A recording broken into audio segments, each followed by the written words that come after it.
Олон нийтэд хүндэтэй трамвай улаан удада сааша хөдөлгөг гэн асуудал хөлөө үед шангаханаар зэдүүлдэг болов.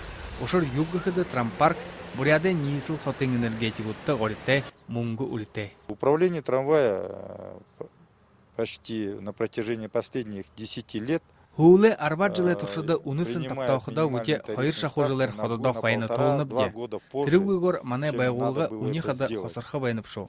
Муноволхадын зангал хэрэглүүлэг хязгаарлах тухай данцнууд трамвайн управлениед оров. Ажлаа хуушин хэмцээгөө үргэлжлүүлэхийн тулд 1 сая төгрөг дарыг гаргаж элших хүсэ наймаалагчтай төлөх батай болов гэж трамвайн управленийн дарганаар мэдээсэн. Администрация города Улан-Удэ обещает захирган трамвайн управленийн цуглуулгын үрээ устгах тухай хариуцлага бие дээр хаянаашда аваба. Тэд маанат 4 сая төгрөг үрдээ. Хотын захиргааны оролцооход зангал хэрэглүүлэг хязгаарлах тухай шийтгэвэрээ хойшлуулбапте. Жилийн туршид трамвайнууд 4 сая төгрөгийг зангал ашиглана. Трамвай ездим, вот у меня проездной куплен на месяц. Вот и я езжу.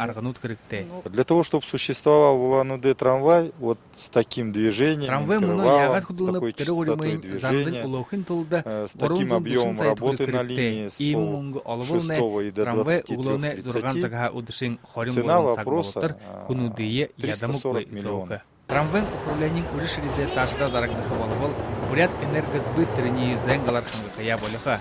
Тихдэн хотын трамвай депода зогсохобатай бол үгийн саглы харуулха.